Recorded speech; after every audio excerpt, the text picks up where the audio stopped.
Okay, we were talking how you had a disagreement with Gene Kuhn, and Yeah, how did that get resolved? there I was facing Gene Roddenberry and Gene Kuhn, with him saying, I'm the new producer and you must change it this way. And I'm saying, but that'll wreck it, Gene. No, no, we can't do that because the way you want to do it, it's more like a fantasy. And I said, the whole damn show is fantasy. You tell me the mathematics on which your transporter works. I said, this is a made up thing. And what we say is what is true. It's not what the books say. And I'm saying that this ship can come alive and it can have these qualities about it. And why not? And it's a fantasy. But it holds together, it's logical to me. No, no, and he's got his idea. So I am frustrated. And I turn to Gene Roddenberry. And I say, Gene, you have a responsibility in this. I know you've hired a new producer here. But you and I worked on this story together. And you gave me approval to do it this way. And now I've done it this way, and I've done it very, very well. And now this man wants me to mess this work up, you know. And so it's up to you. And he says, well, I can't turn against my new producer. I can't go second guessing him. I've given him the power to do it, and he's going to do it the way he's going to do it. And then the guy, Gene Kuhn, says to me, look, George, wake up. What if we don't like what you say? We can fire you, and we can hire somebody else, and they'll fix it the way we want it. And I said, not on your damned life. There's a clause in the Writers Guild Basic Agreement that says that the deal can be canceled, that if the deal is canceled, that it can be reacquired for the cost that has gone into the buying of it, and the cost that I had been paid to write the story outline was $600. So I said, I'll give the money back to you and you won't have the story to screw with. And in a high dudgeon, I left them. And I went back to an office that I was occupying with some other people. And on green hand stationery, I wrote a brief little note. Here, enclosed, find a check. I am the owner of Lullaby and Goodnight. I'm not Lullaby and Goodnight. It was Rockabye Baby or Die. I'm the owner of Rockabye Baby or Die. Here's your money. Folded up on a check from the green hand, which I countersigned because I was the president of the company. And I filed it up, and I wrote Gene Roddenberry and the studio's number on it, and I fired it off. And my business manager agent at the time said to me, George, you're crazy. You can't do it this way. We got to go back to the business office, got to make an arrangement with them, mutual agreement, papers have to be signed, da-da-da, da-da-da. And I said, no, this is between me and Roddenberry. So I mailed in the check. I wonder if he ever turned it back to the company who had signed my first check, because they don't have no record of it. So he must have taken this personal check from me to him and just cashed it and put it in his account. I can only assume that. Not that it's a vast sum of money, but it was my proof, that check, wherever it's in his account someplace, is going to be the proof of the fact that I gave it to him and that I own this piece of material. Did you ever work with Roddenberry after this? No, I didn't. What do you think the legacy of Star Trek is? Well, it teaches us that courage counts, that bravery and things like that there is adventure in the future, that man is resourceful and will survive and prevail, that we're endlessly ingenious and inventive. I have a hunch that many, many of the scientists working at the JPL right now were Star Trek fans, that in looking at Star Trek, they saw the hope for the future, a place where man none dared, where none have gone before. And that takes a tremendous amount of courage to keep expanding the new frontier. So as a concept, and as a reinforcement with man's ego, and as a very, very primitive kind of a statement about our nature within a very melodramatic context, filled richly with ideas, some of which are really wonderful, some of which are corny as hell. But taken all in all, it's a major, major piece of TV literature, and people are never going to forget about it. And there are going to be people to come here not to interview me about The Twilight Zone, but just about that damn show, because of the amount of power that it has generated, the number of franchises that it has built, the fact that it can redefine itself and keep redefining itself along the various ideas laid out by Roddenberry, which was that maybe just blasting it out is not the best answer here. Maybe it's better to use a little poker trickery to keep from having a fight than to have a fight. And those are simple little solutions, and you watch them take place. But in the context of the transporter machine, the idea of other planets with other life forms on them, the idea that these life forms have federations and come together, on the one hand, it's almost moronic. It's like they're Romulans and Romans. It's the Roman Empire, and the Roman Empire's ethic put into the form of a group of men whom they call the Romulans. Or I saw a bumper sticker that said, "This is a Klingon dreadnought, keep your distance," you know? And I'm thinking, this guy has put this on his car that says he's a Klingon dreadnought. And that and now we know what Klingons are because of Roddenberry has given us sort of a sloganry for how can we deal with the outsider, I'd like to talk about Logan's Run, but before we do, I wanted to ask about a couple of other episodes you did for television as a freelancer, if you can briefly talk about them. Honey West was one of the shows you worked on. What was that episode? It was called The Flame and the Pussycat, and it took young Honey West doing acrobatics across the top of a huge bunch of crates to escape from a man with a flamethrower. And when he would go, wow, with a big ribbon of flame, she would go cartwheeling away and end up missing the flame, and then he would try to incinerate her again. And she was very, very visual at that, which is one of the reasons why that episode was actually taped and rerun someplace. That money was paid out to replay that episode because she looked so good as a young gymnast in it. I don't know who did it, but I saw it on the tube. What about the show called Kentucky Jones? Dennis Weaver was a veterinarian who took care of animals. And he had a sidekick named Seldom. And Seldom was played by Harry Morgan, who was the colonel on MASH. Very well-known character actor. In fact, he was in the Oxbow incident with what's his name? Fonda. Yeah, with Henry Fonda. He goes back in time to all manner of episodes in which he played men usually older than himself. But now he's playing sort of a cranky old man who's a veterinarian's right-hand man, and they're his greatest confidant. And the two of them have taken a little Korean boy to raise. And the little Korean boy is learning America, making friends with people. He's learned to sing a song called Greenback Dollar, and he's learned how to whack out a few chords on a guitar and sort of do a little performance. And he's 7 or 8 or 9 years old. And he wants to have a guitar so he can learn to be a singer, rock and roll singer. And he meets another young boy who really wants that also, but they don't have any money. So they start doing errands and figuring out ways to get money, to save up money, to buy a guitar. And this is a somewhat of an adaptation of a short story you did. And it's an adaptation called A Bicycle Like a Flame, about two boys who do almost everything and form a huge bond of friendship in earning the money to buy a bicycle to ride around on. And this happened to you? And this happened to me. Well, not really. This is a mock memoir. It deals with people I knew. It deals with dreams that I had. It has backgrounds and characters in it who are like me and my friends were. And if they would have chosen to do that, they would do it that way. But largely what happens in it is sort of made up. But it really what tried to make the point, and it's happened to me many times, is that it's not the having the bicycle. It's that sharing all that time and energy with each other to get the bicycle. And the bicycle is so the two of you can even do even more than that. And when the person dies who has helped you to make the bicycle, you don't want the bicycle anymore. You're ready to see it burned up or given away because it's lost its savor. And that happens to us, that some of our greatest dreams can be corrupted by a simple little thing like losing a companion or something. What about the series Kung Fu? God, great thing. I first went to work on the series of Kung Fu when John Furia Jr., who was a Christian, was hired to be producer of the show. And as a Christian, he's trying to do a Buddhist show. And all of the Christian virtues don't have any application to Buddhist thinking. So I go to talk to him about doing a Buddhist show.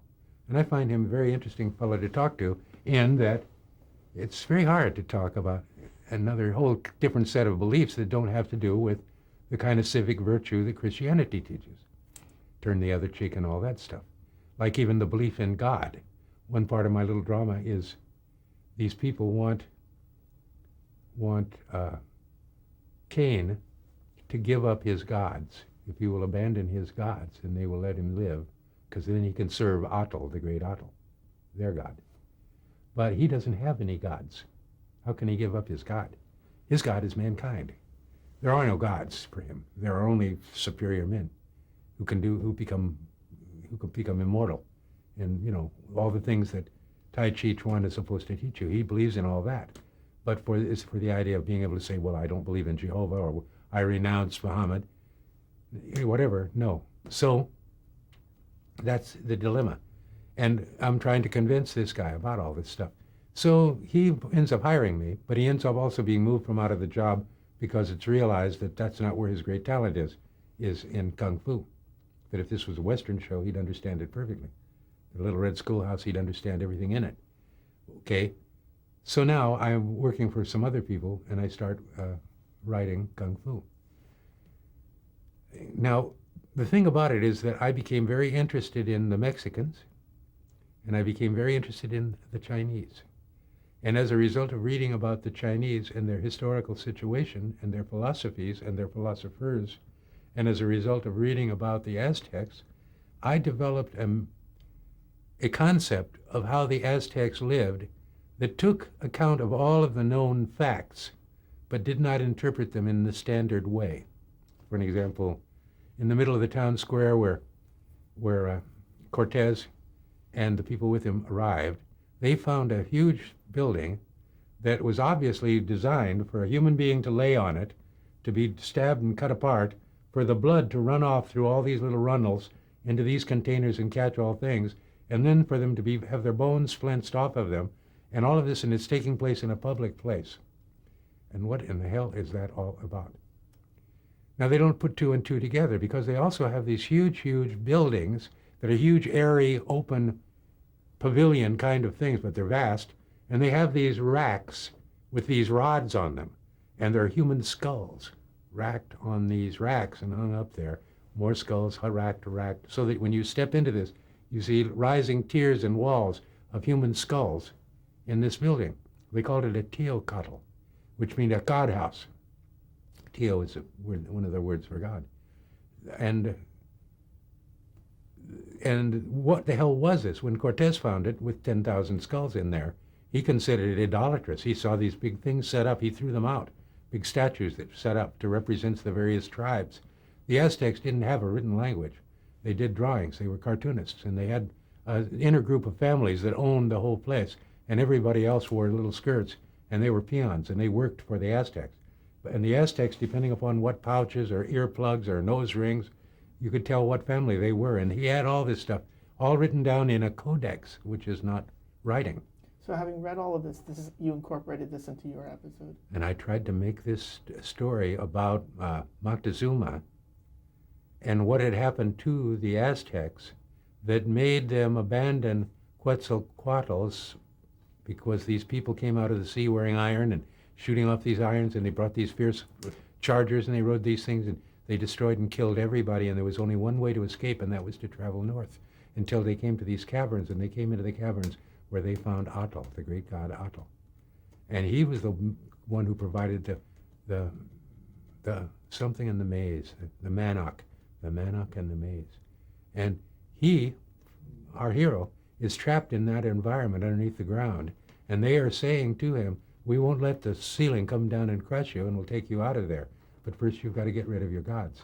And Carradine directed the episode? He directed the episode, and most of the episode is the story of two boys, with the episodes in the West as flash forwards.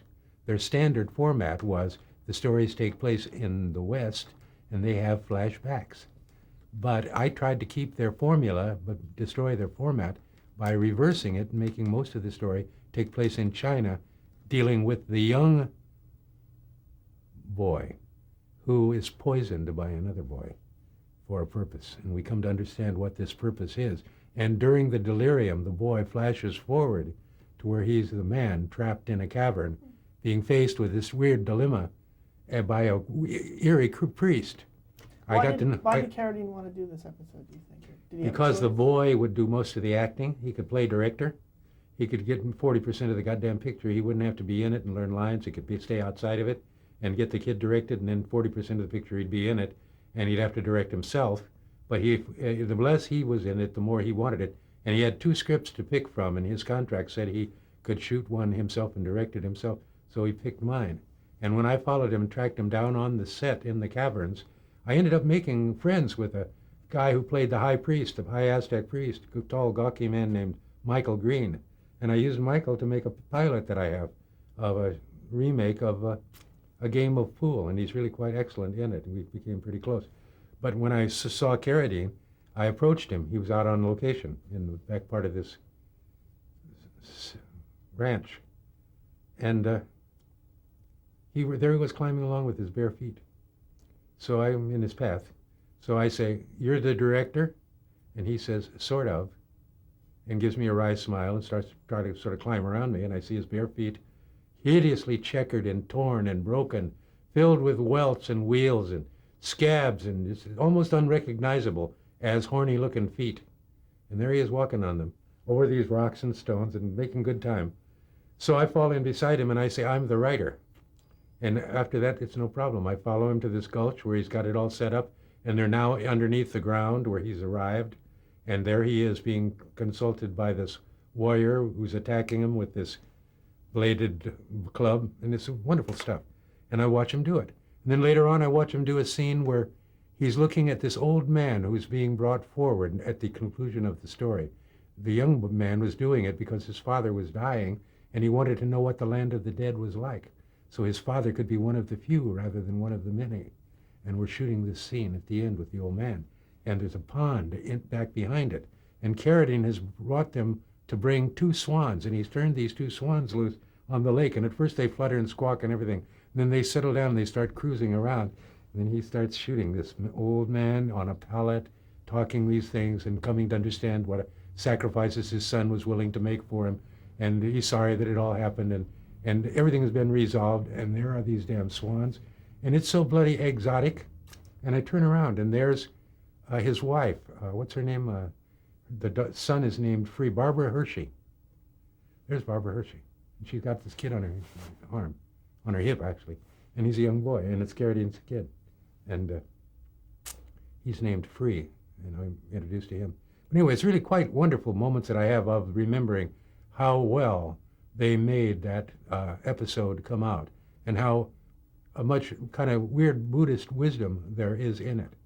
Okay, and now I think we're ready to talk about Logan's Run. Can you tell me how you co-wrote this book? We were very good friends. We hung out together when Beaumont wasn't around. We could hang around waiting to see when Beaumont would come out to play. And we, after Beaumont was, and after Beaumont was dead, and we were both fairly successful, we took a couple of little attempts at trying to write together. We went and wrote a little article about the silent movie house and the guy who saved Yesterday and kept all those pre-talkie films alive so that you can see the Black Pirate. And it's still around. And how come it's still around? Because of a guy named John Hampton and a little thing called Movie, a little house he had down on Fairfax Avenue. And we went and interviewed him and wrote a little article about it and sold it to Los Angeles Magazine. So we realized that we could work together. So we said, let's do something. What should it be, a novel? I've got cachet in the novel field. If it's a novel, I can submit the novel and my name on it is help it to sell. We could write it as a screenplay. You've got Ocean's 11 with your name on it. That'll give it a certain power. How should we do it, a novel or a screenplay? Finally, we decided the most flexible form was a novel. So we were going to do a novel. What kind of a novel? Something like Fahrenheit 451. This is a story about the book burners. Well, there's all these different science fiction classics about the rebellious guy who stands against the technological future because he knows the inside workings of what's wrong with it. And therefore, it's him versus it, the whole government. Well, let's do one of those stories. Here's the guy who's trying to fight the people who burn the books, to save the books. And it's got a certain lyrical charm to it. And it's Ray Bradbury singing most of the way. And so they're for style. If you're going to write a Purple Passage, make it sound like Bradbury. God almighty, yes. But if you want pace, go make it sound like Alfred Bester with The Star's My Destination, or The Demolished Man. Those are stories that are man versus the system, you know. And so, okay, So well, what let's was do the general plot of the book? What did it end up being? the general plot of Logan's Run. That a guy who is a professional, works for the government, kills people who stubbornly decide that they will live past the expiration date. They have a little flower in their palm. It changes color every 7 years. First it's yellow, then it's blue, then it's red. And when it's red, it lasts for 7 years, and at the conclusion it starts to blink. And it blinks for 24 hours. And when the 24 hours are up, then your life is over, and you go turn yourself into a sleep shop where they will give you the right euphorics, and you'll lie down and you'll have a painless death. You'll be incinerated and put into a little canister and filed away very neatly because you had a wonderful, productive, full life with death at 21. So it was a story about a society where people have to give up their life at 21. But a lot of people don't want to do it. They choose to run. So we had a little society of runners. Then we had people who pursued the runners. We called them the Sandman. They were the DS, the Deep Sleep Corps. And the DS would follow their victims with a deadly weapon, and the weapon had 6 functions. It had a ripper, nitro, a tangler, it had a curare dart in it, and it finally had a weapon called a homer. And a homer was a cartridge that had a heat-seeking device in it, so that when it was fired, it would look for 98.6. If there was anything ahead of it that sent off a radiation of 98.6, it would literally go around a corner to get them, that deadly homer. And it would attack their nervous system and burn out their nervous system, and they would go in great, great agony. So everyone is very afraid of death by Homer because they never miss. They never miss. They follow you. So there's Logan, the Sandman, chasing down runners. Then he meets a runner, which leads him to this girl, Jessica. And she's like a Christian and he's like a Roman. He spent all of his time throwing them into the lions, and now he's got this girl, but he's also got an identifying thing called a punch key. And this punch key is one of the devices used by a very strange man hidden in the society known as Ballard. And Ballard's lived a double lifetime. Think of Ballard's name. He's a very strange creature. He's an older guy, and his palm is still red. And it didn't go blink, blink, blink, blink, but the palm flower is tamper-proof, so he couldn't have tampered with it. So how is it that Ballard has lived a double lifetime? And he goes around fostering runners, and he presents them with a punch key. And the punch key is shaped like an ankh, and it can serve as a message. It can serve as a key to get you onto the subway. It can be used as an identifying mark. It's like a card. It's got 1,000 different uses to it, but it can also be a call to rebellion. And he is given this punch key, and this punch key leads him to Jessica. So now Logan, who wants to live beyond his years on the one hand, but who has rationalized it, saying that on the last day of his life, even as his palm is blinking, and he's got to turn himself in shortly, but even as he's blinking, wouldn't it be wonderful if he could uncover this thing called Sanctuary, where apparently runners are escaping to it and they don't know how they do it, and he could follow out and track down Sanctuary, and as his final act could destroy Sanctuary. And so he pretends to be a runner and runs with Jessica as she has an insight into how to get to Sanctuary. And they go all through the super city of the future, and they meet all kinds of very, very colorful people. And each chapter, and there's 10 chapters, and they're arranged like a countdown. Right now, I'm in the midst of a sequel, and I've arranged it like a count up. It starts with 0 and counts up to 10, instead of starts at 10 and counts down to 0. And it is the conclusion of Logan's Run, where we find out that what we thought was the end of Logan's Run at the conclusion of the novel is really not quite that. It's changed just this much so that now this continues, and the story continues beyond the point at the conclusion of the novel into a novel that is like a bookend to this other one, that has the same kind of a dedication, that has the same lengths of chapters, that has the same shapes, that the two of them are like identical books. And George is writing that second identical book called Last Day. Now, when the movie came out, did you have anything to do with the screenplay, or you sold the book outright? I went to visit Saul David, who was early producer of the show. First, there had been George Pal, and I'd talked to him about Pal, and we had quite a meeting of the minds. And then Pal hired Richard Maybaum, who had written From Russia with Love, to do a rewrite on it. And when we saw his rewrites, we said ugh, and George Pal couldn't get the studio to pay any attention to him in his various attempts to get the script together. And all the scripts, including our original script, were sort of buried. And I came into the office, because I was working on the studio a lot at the time, and I talked to Daniel Melnick, who was the guy in charge of theatrical production for the entire studio, and dropped in and reminded him about Logan's Run. And he said that he was talking to George Pal and that he was talking to Saul David.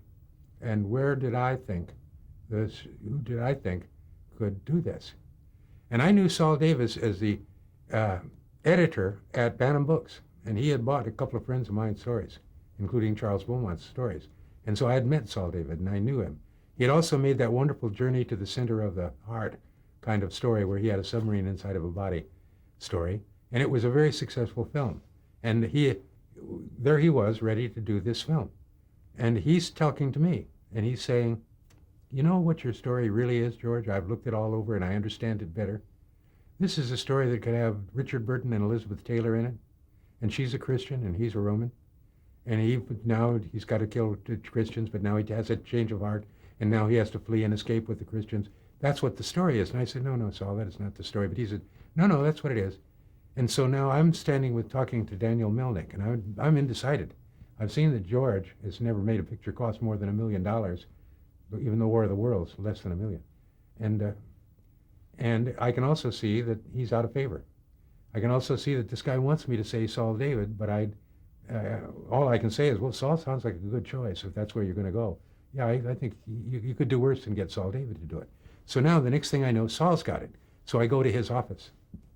I present myself. And he's uncomfortable with me showing up without calling him first. But he tolerates it, and we start talking. And as we talk, he tells me about the Christians and about his view of it. And I come to find out that he's hired a man whose main claim to fame is that he wrote 14 episodes, count them, 14 episodes of the hour-long show called The Untouchables, the Elliot Ness and that crowd. And this guy had written all these wonderfully violent, gripping episodes. And I looked at that and I said, this guy, you should really understand Jeopardy and how to write a tense, chiller chase picture. God Almighty, it sounds good to me. David Zelag Goodman, Zelag. That middle name is a science fiction name. It's like, it catches your attention right away. And I'm thinking, no, it's like a sign from the gods. Turn it over to David. So I turned it over to David, and they went and they wrote their script. And I saw the movie, and Bill Nolan and I both went to the Cinerama Dome. And we're sitting there, and we know much of the people in the show. And it's a huge, huge screen, and the sound comes on, and it's killer sound. So wonderful. George, God's this wonderful writer, Goldsmith. No, not Goldsmith. I'll think of his name. A wonderful writer, Jerry Goldsmith.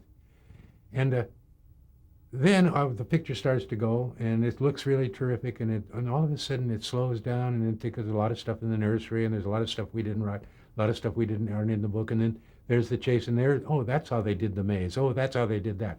And we're sitting there, and my ass starts to turn to lead. It just is too slow moving. It's not got the pep. It's going around in circles. They've taken 10 chapters. They couldn't afford to do 10 chapters. So they've selected 3 of the best chapters and a couple of elements from the other chapters, and they've turned them on their head and tried to fit them together to form a makeable package that they spent $9 million filming it back when film cost a lot of money. Okay, we're going to cut